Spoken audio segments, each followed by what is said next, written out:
Okay, well, sure. Thank you. Thanks for giving me the opportunity to uh, review the data from the E1910 trial. So we can go to the next slide. These are my disclosures. The next slide is the schema, the design of the trial, which many of you may be familiar with, but we gave 2.5 months of induction therapy using chemotherapy based on the E2993 trial that we did with the British, the UCAL 12 trial. We modified it to, I'll say, make it a little more pediatric-like. And this was for patients between the ages of 30 and 70, which I'll explain in a little more in a minute. So if patients achieved a conventional complete remission, they remained on study. If they did not get a morphologic CR, they went off treatment. We got an intensification with high-dose methotrexate and asparaginase for CNS prophylaxis.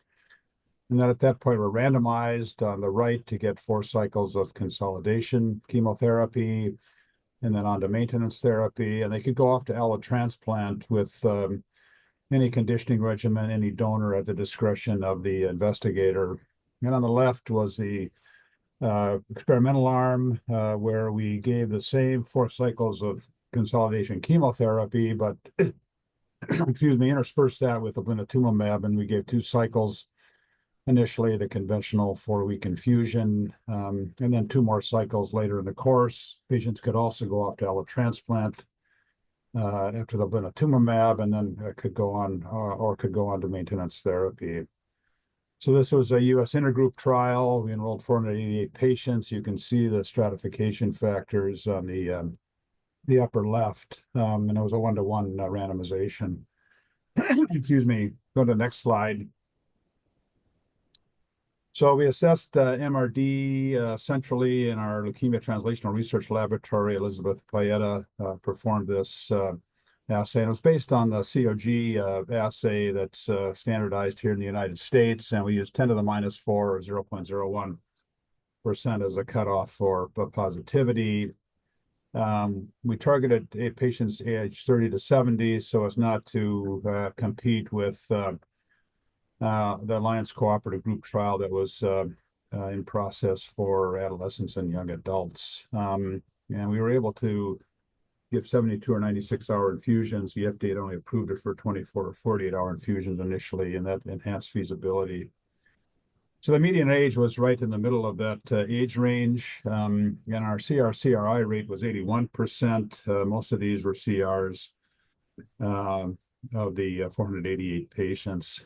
So the next slide shows the consort diagram. The study activated in December of 2013. We completed accrual in a little under 6 years. 286 patients made it to the randomization or assignment stage at step 3, 224 MRD negative patients and 62 MRD positive. The patients were well balanced between the 2 arms of the study. The FDA approved blinatumomab for MRD positive disease in March of 2018, and we felt that we couldn't no longer randomize these patients. And so they were assigned to arm C, the lower left, and got the blinatumomab plus chemotherapy arm. Excuse me. Go to the next slide. So what happened between enrollment and the randomization? So I mentioned the CR rate of 81%. We had 4% of patients that died in induction. And then of the 395 who achieved remission, 109 did not reach the randomization step. And you can see the reasons listed below. Some patients relapsed quickly. Some patients died from that regular recurrence or for other reasons, had adverse events that led them to withdraw, or some patients or their investigators wanted them to come off the study. So we reached the 286 patients, as I mentioned, and that was at 59% of the 488 patients. So the next slide shows the primary endpoint of the study was overall survival in the MRD negative patients. The time of this analysis, which we published in a journal, was at 43 months of follow-up, and you can see the green curve is the blinatumomab plus chemotherapy, and the black curve is the chemotherapy arm.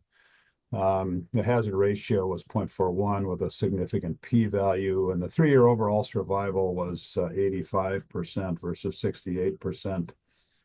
And you can see the deaths in the two arms of the study, especially in the chemo arm, primarily from relapse.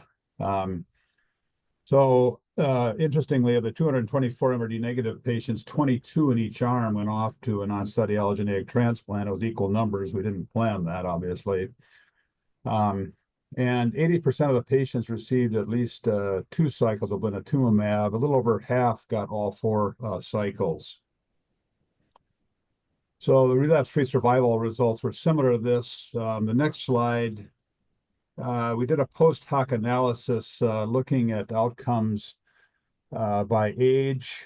We chose 55 as a cutoff because above 55, we did not give any asparaginase in induction, and we reduced the amount of the duration of steroid. We had used dexamethasone as a steroid in the induction, and we gave that for a week rather than 2 weeks in the over 55 patients. So you can see here that for the younger patients, there was a significant benefit of giving blinatumomab plus chemo. You can see there's hardly any relapses in that or deaths in that group compared to chemotherapy, and this was significant, as you can see.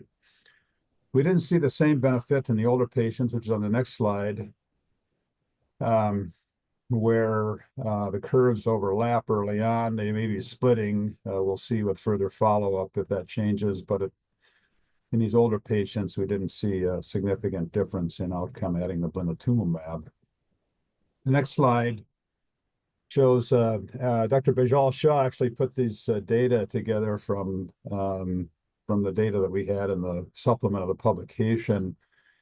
And it just, if you look across the x-axis, it's by decade of age, so 30 to 39 up to 60 to 70, and then looking at adverse genetics. So the purple bar is a pH-like in CRLF2. The green is MLL rearranged or KMT2A. The black is patients that had adverse cytogenetics, complex hypodiploid, near triploid, and then the gray is a TP53, and you can see, not surprisingly, that these were more common in the older patients. So I'm not sure this accounted completely for the results, but I think it certainly impacted them.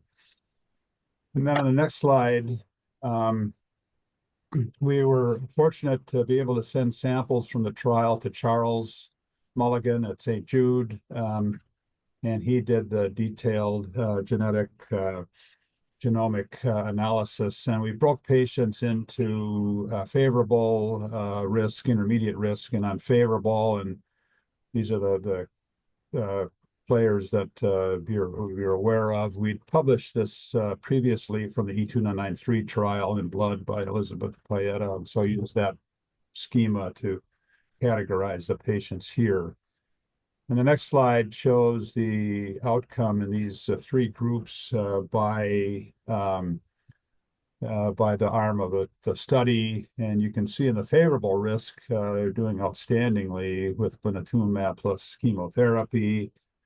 I'm a bit surprised, and I'm not sure I have a ready explanation for why we don't see a big difference in the intermediate group. They're somewhat smaller numbers, perhaps.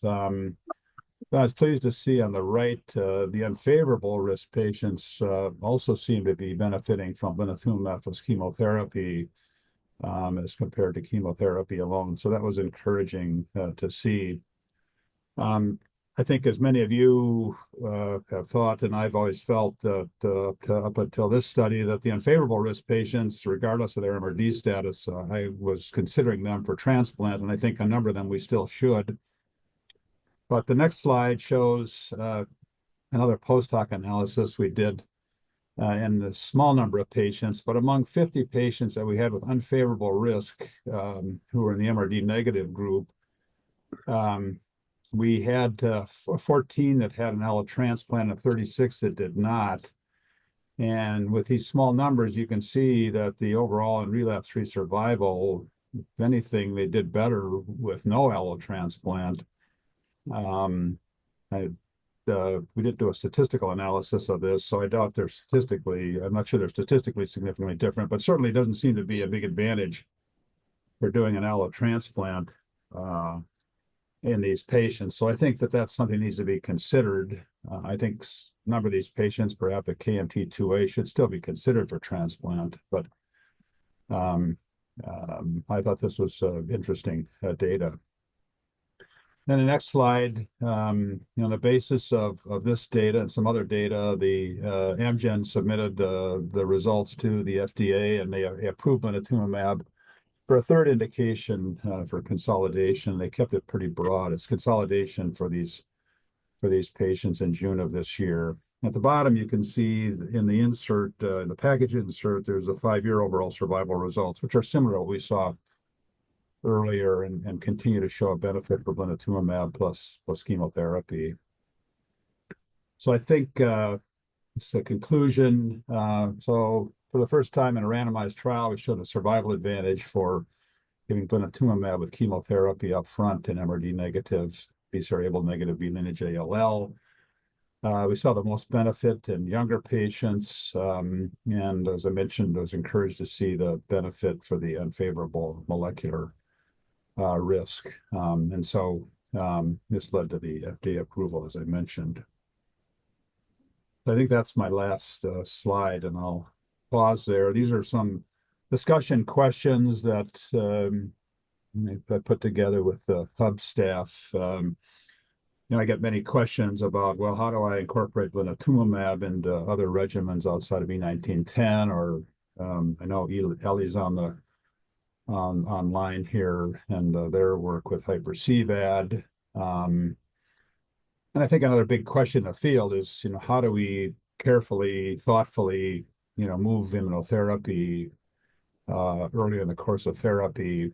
Certainly, in retrospect, we saw a tremendous loss of patients between on study on the protocol and by the time they got to the randomization. And there's some interesting data that's, I think, going to be published soon from the Alliance using a immunotherapy-only approach in older patients that Matt Wiedewelt led, a small study, but showing some encouraging results. I think in younger patients, we have to be cautious about throwing out chemotherapy and just relying on immunotherapy. But I think it's going to give us the opportunity to reduce the amount of chemotherapy that we give. So just I'm happy to answer any questions that anyone has. In some of your slides at us, I could remember that 4 courses were doing much better than 2. Could you update us on that? Yes. We actually, Selena Luger had presented some data at ASH last year, trying to look at that comparison of, 2 cycles versus 4 cycles. And the more we've thought about that and discussed it in our group, the more problematic we think that comparison is.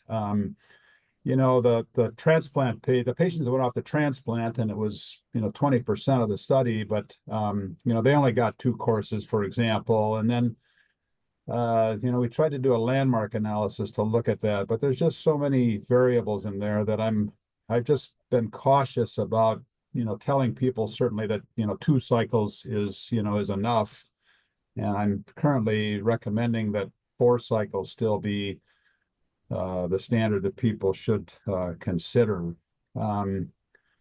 It's going to be interesting to see the plenary session at ASH. The COG is going to be presenting data giving 2 cycles of blinatumomab and showing a significant survival advantage in one of their studies. But it is NCI standard risk patient.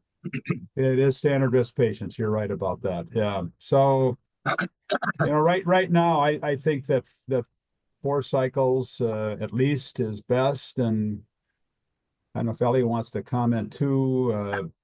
You all have been giving, additional blinatumomab in consolidation beyond the 4 to 6 cycles that you give earlier in the course. Great data anyway. Thank you very much. Thank you.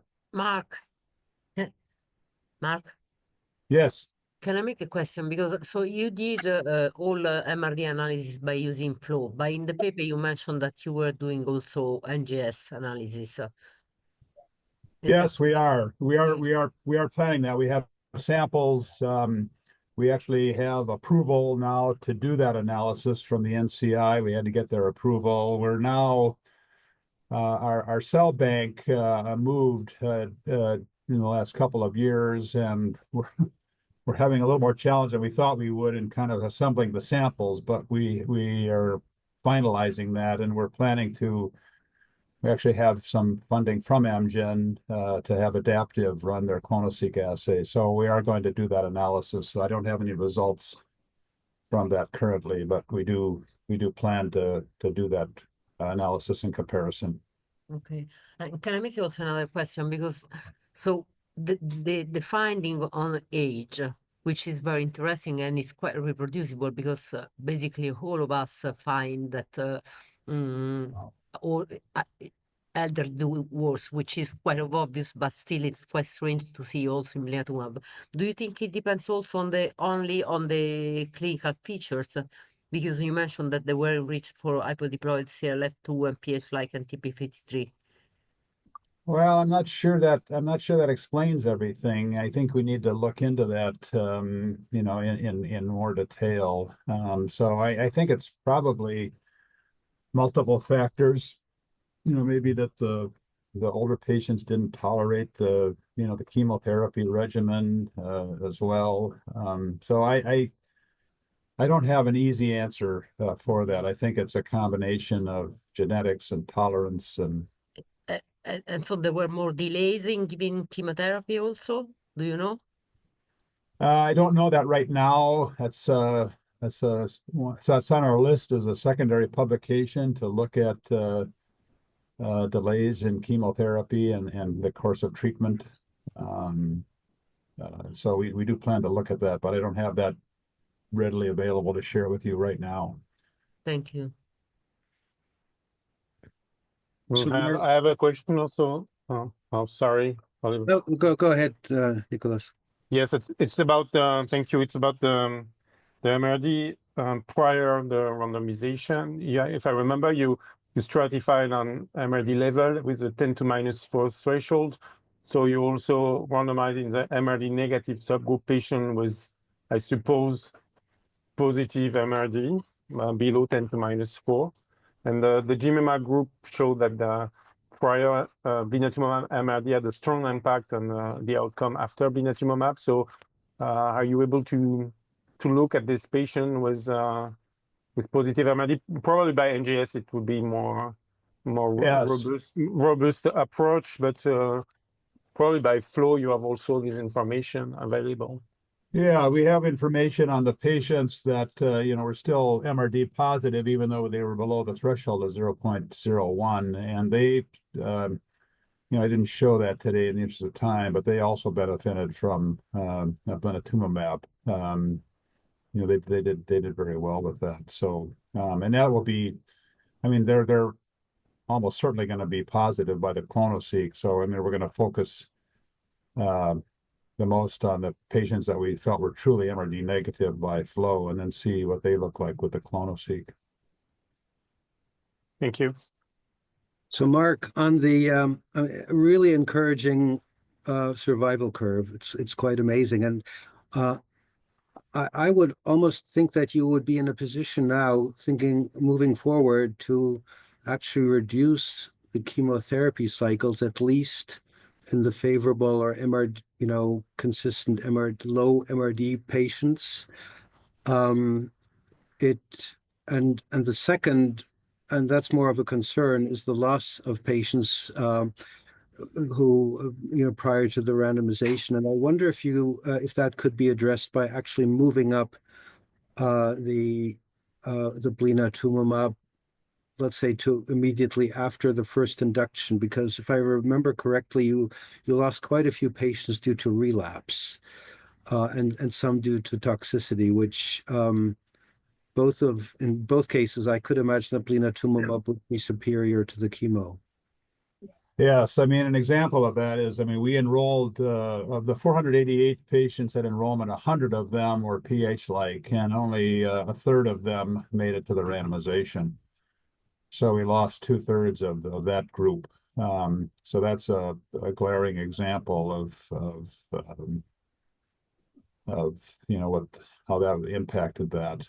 So I think you're right. I think potentially, I mean, bringing immunotherapy up earlier is, I think, the way to go. And I think that's what we need to be thinking about more and more. It's just kind of designing trials that can do that, I think, will be important. As a sort of an emphasis on the importance of moving up the treatment to earlier, I was wondering if Mark was and the group were planning to actually publish from the initial treatment and on an intent to treat basis. I think it's important to see the overall results of E1910 for many reasons, but also to highlight the problems of dropout due to complications from chemo relapse, progression, etc. And I was wondering if you're I mean, we want to do that. Yeah, we definitely want to do that, and plan to. I mean, hey, exactly. You know, I mean, people have asked me too. You know, how do our results in the younger patients compare to, you know, 104 data, 10403? And that's a tough comparison because, you know, the patients didn't get randomized until, you know, 4 months into treatment. So to look, you know, when you say intent to treat, you know, what exactly does that mean? You know, in a sense, I mean, we could look at the whole cohort, and that's what I meant. Do one survival curve, I guess. Yeah, and then we wouldn't have the then we wouldn't have the randomization factored into that. So, but yeah, I mean, we definitely can look at that.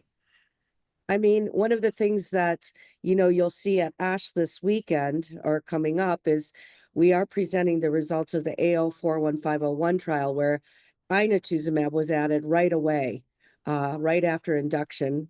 That was right. Hope was to introduce, and there were other complications with that, but I think it shows that adding immunotherapy is at least with Blina, is extraordinarily important. And maybe with the other agents, like I know, we have to be careful because of late toxicities. So this one, we added it early, but then we had later toxicities that weren't anticipated. So it's quite interesting and important to study this in a very sort of organized, if possible, fashion moving forward. Yes. Thank you. Probably also because I know it's a chemotherapy, Wendy. Pardon me? Maybe because inotuzumab is essentially a chemotherapy, despite target. Maybe. So. Yes. Well, you'll see that the data suggests that there was delayed, prolonged myelosuppression. Yeah. So yes, that is possible. But the MRD rates were very high. MRD negativity rates were very high. Mark, how was with INO in refractory relapse and relapse ALL? INO leads to very high level of MRD negativity. Right. But to combine INO with something is really hard. Mark, how was pH-like assessed in the trial? Well, Charles can speak to that. Do you mean how was it his lab? I mean, we did RNA-seq, and I should say, Mark knows, of course, that full genomic characterization is ongoing, and there'll be additional results coming. You know, particularly looking at the genetic reasons determining, you know, that, for example, which patients achieve negativity versus not, and could be randomized. But we used our standard pipeline that we published in several papers particularly transcriptome sequencing, gene expression-based profiling, and fusion detection to identify pH-like and the underlying drivers.